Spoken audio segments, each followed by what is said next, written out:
join and click on this. Huh?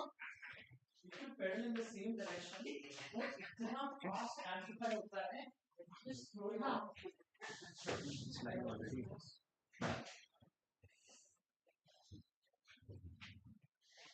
Hi.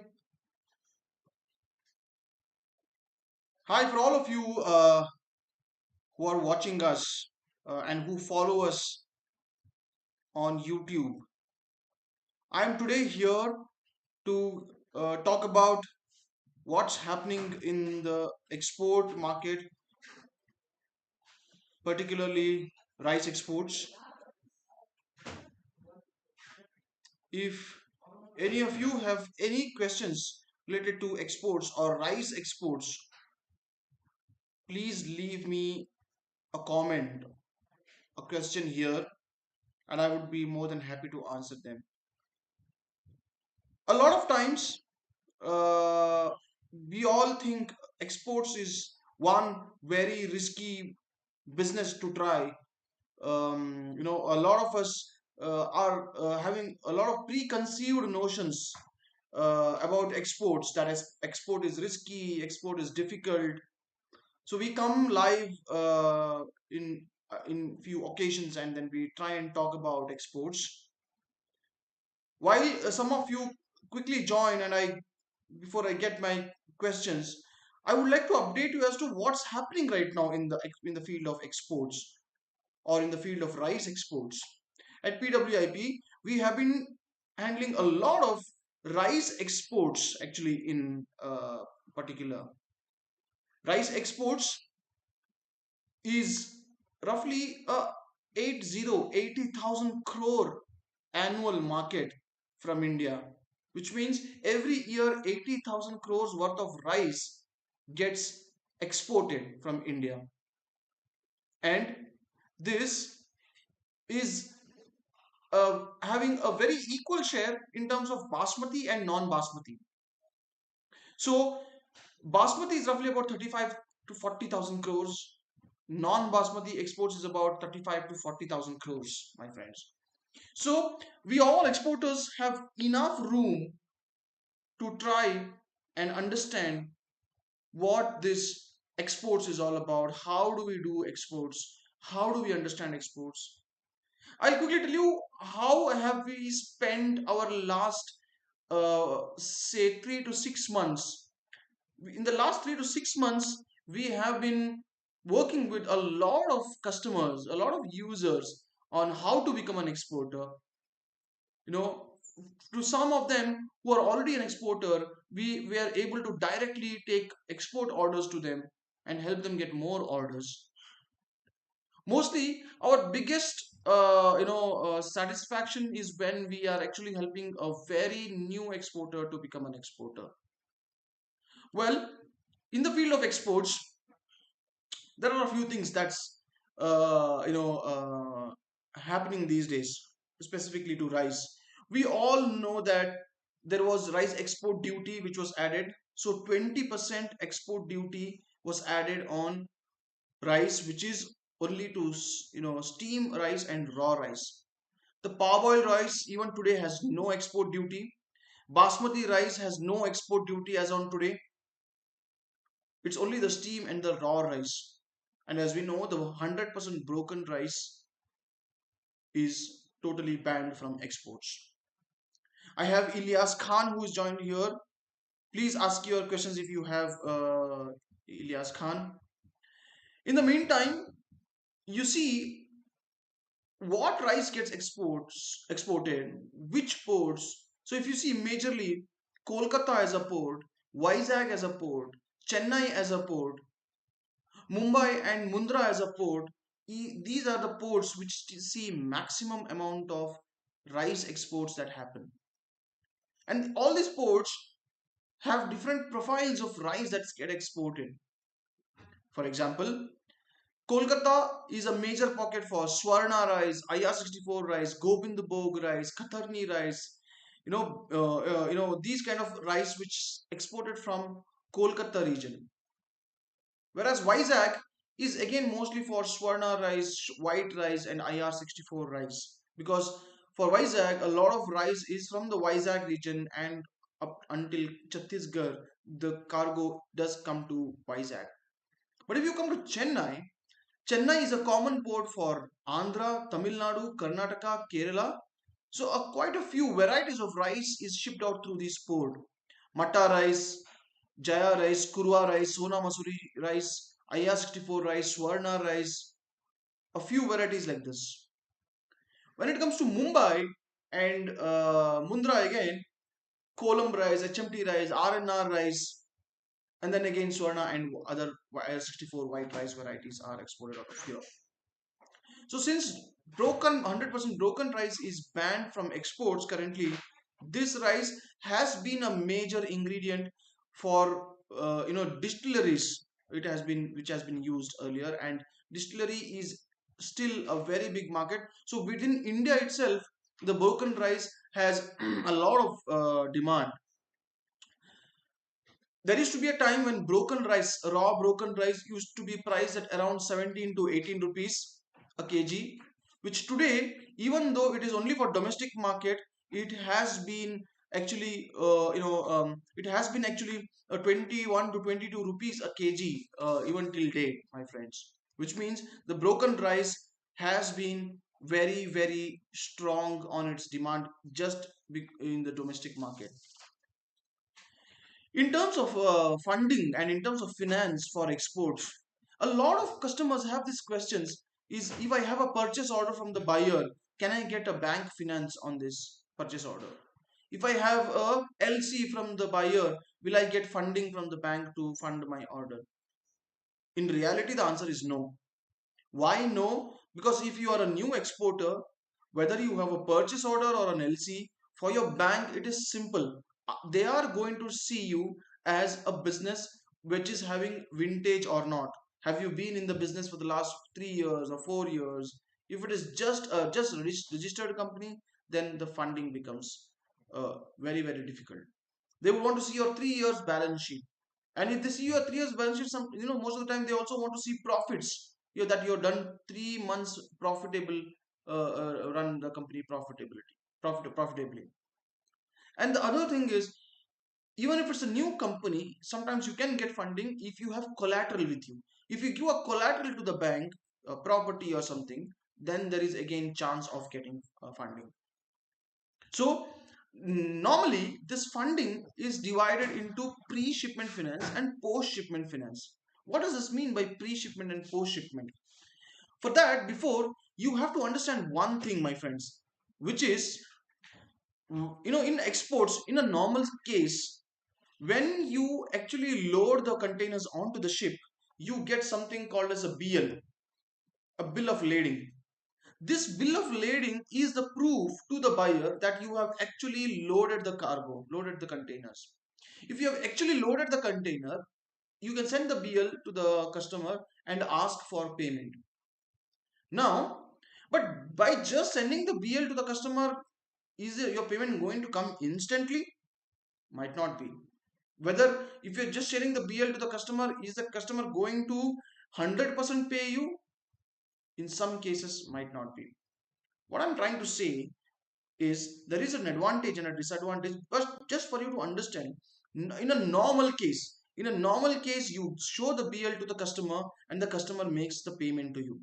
But assume that shipment is traveling from Chennai to Singapore and the transit time is 7 days, which means in the next 3 to 4 days the buyer will also be in a hurry to make the payment to you. Why?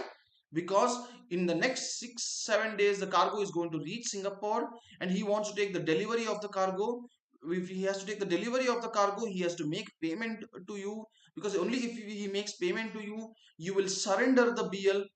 So only if the surrendering of the BL is done, only then the buyers can take delivery of the cargo. If you don't surrender the BL with the shipping line, then the importer in his country cannot take delivery of the cargo. So in this case, you got once you get the BL, might be you got the payment in just 3 to 4 days. In another case, for example, if your cargo is going to somewhere in West Africa, where the transit time is, say, for example, 30 days. In those kind of cases, even if you give the BL to the customer, The customer knows that the ship is going to come to him only in 30 days. Why should I make payment now? Let me make it on 20th day or 25th day.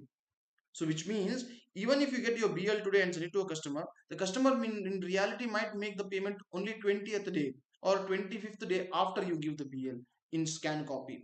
So these are the things. But your payment, in majority of the cases, your payment is assured only in cases, for example, if the buyer is not responding to you, buyer is gone absconding, buyer is not picking your calls. In those cases, what you have to do is you will have to sell the cargo to somebody else. You have to offer to some other customer saying that my cargo is stuck because this customer is not picking my calls. And then you might have to give a little bit of discount, but still your capital is safe.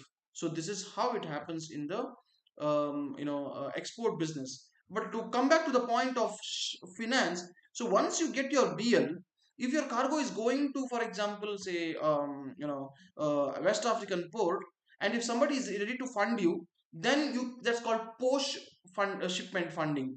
Post shipment is meaning after the BL you're getting funding is called post shipment. There are some fintech companies who are doing the funding of these kind of invoices. But what is pre-shipment? Pre-shipment is something like an EPC, export packing credit, or a loan which is taken to buy the material. Meaning you don't have money to buy the material, so you have taken a loan for buying the rice or buying the material, buying the product, from your supplier, so that you can buy it, supply it, put it on the ship, and then generate the bill and take the money from the customer and then repay the loan. So you will need funds either pre-shipment. So somebody might say, I have the money with me to buy the products. I will buy it from it, but I can't wait till 20 days or 30 days for the payment to come. I want the money instantly. So if I load on the BL, then on the BL, if this customer is trying to get funding, it's called post shipment. But somebody would say, I have this order, I want money to buy the material itself, which is called pre-shipment finance. So a lot of companies are out there in the market who act as either pre-shipment or post-shipment finance. Sometimes pre-shipment finance can just be a business loan. You're taking a loan to buy rice or taking a loan to buy the products, a simple loan. Or your bank might tell you that I am not able to give you EPC, export packing credit. Export packing credit is a very advantageous loan because export packing credit comes to you at a very low rate of interest, sometimes 4%, 6%, but a business loan may be somewhere around 11, 12, 15%, etc. Right? So it's a higher cost of funds. So these are the things in finance. If you would like to understand finance in the business, if you would like to understand the quality in the business, documentations in the business, how cargo is routed, the CHA, freight forwarding, the inspection companies, how to find the right product, how to find the right supplier, how to do quality audit, how to make payments, when will your payment come, a lot of things around exports. If you want to learn, please do hit me up here. I have Ilyas who has asked, I'm from West Bengal right now to purchase rice from rice mill, which help with the help of PWIP. So if you are from West Bengal, Ilyas, and if you are wanting to export, you can do the white rice, short grain white rice, Swarna rice. You can do IR64 rice from there. You can do parboiled rice of Swarna from there.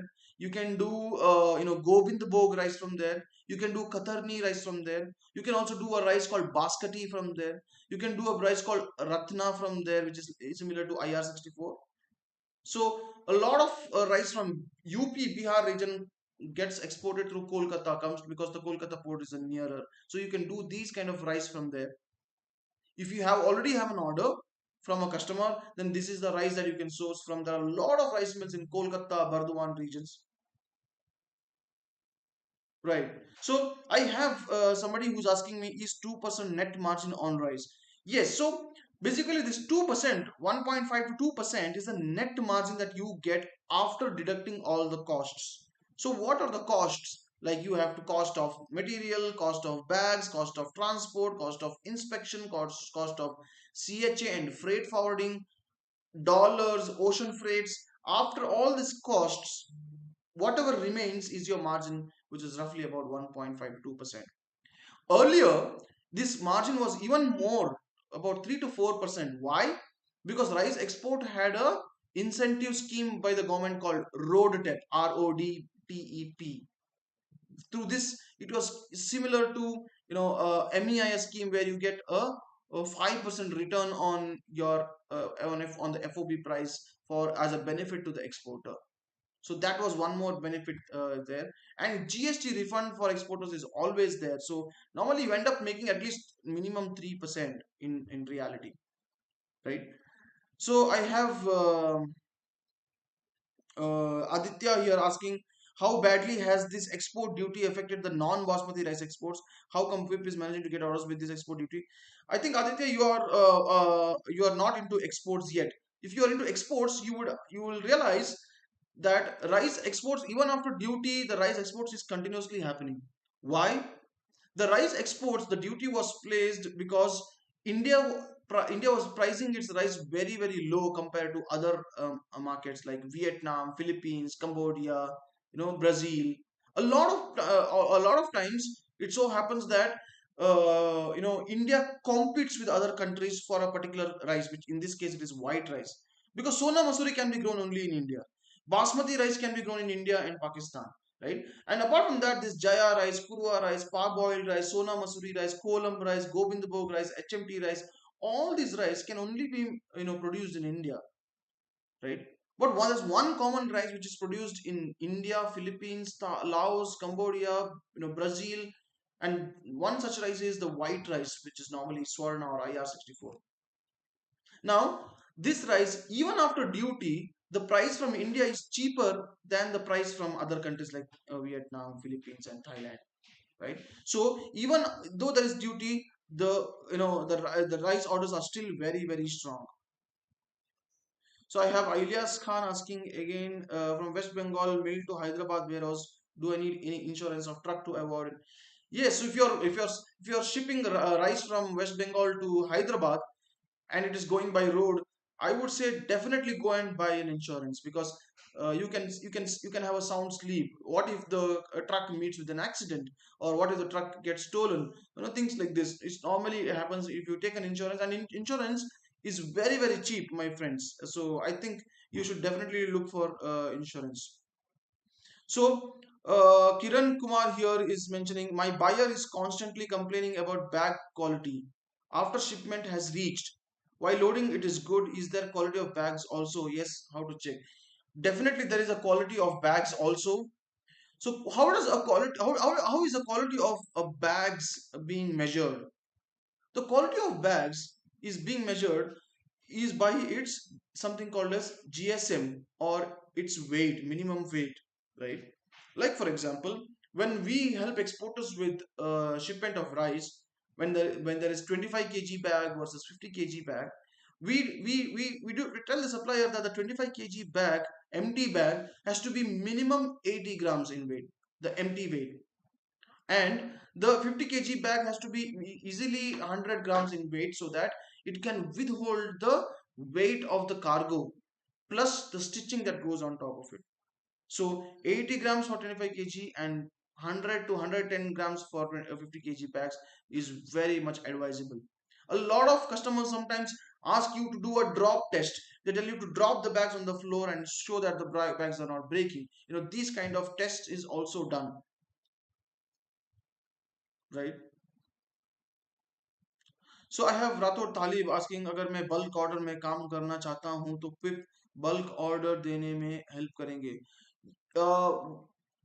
I think Rathore, आप ये पूछ रहे हो कि bulk orders मतलब, जो normally bulk order का मतलब होता है एक्सपोर्ट शिपमेंट एक्सपोर्ट बिजनेस में, बल्क मतलब आप कंटेनर में नहीं कर रहे हो, लेकिन पूरा वेसल कर रहे हो, पूरा शिप कर रहे हो।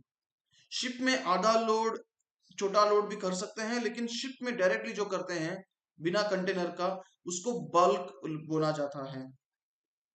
yes, that kind of orders also we are currently working on, but अगर आप बल्क ट्रेड मतलब वॉल्यूम के बात कर रहे हो, तो यस, नॉर्मली कंटेनर्स का 5 कंटेनर्स प्रति बीएल या इनवॉइस, 10 कंटेनर्स पर इनवॉइस, ये ऐसे ही ऑर्डर्स होते हैं। छोटा ऑर्डर्स बहुत कम होते हैं। Ilyas Khan, the insurance companies for truck insurance, you can go to any truck, any insurance.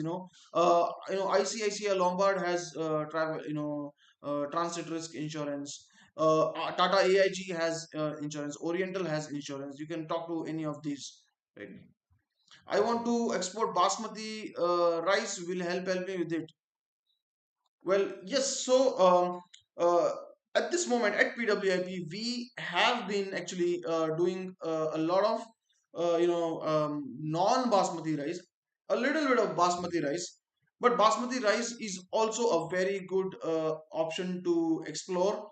Normally, basmati rice finds orders from Middle East countries or Europe and US kind of countries where there is a huge volume of basmati rice going there. In basmati rice there's a different kind of varieties like 1121 basmati, 1509 basmati, sella, pusa, and sharbati. These kind of varieties are there which might help you, if you learn these kind of qualities and offer your customers in the same way, right? So, for more information on exports, keep watching us on YouTube. Stay subscribed. We also have a lot of export related content coming from our Instagram channel. If you are into rice, and if you want to select rice as a product for your exports, do look us up at our WhatsApp number. We have a few services from our WhatsApp number as well, 8317749274. So send us a hi message there and we can talk. I hope this session was useful, my friends. Let's very soon we'll come up with more content like this. If there is anything else that you missed and want to ask us, please send us a message directly and we can get that answered. Thank you so much, friends.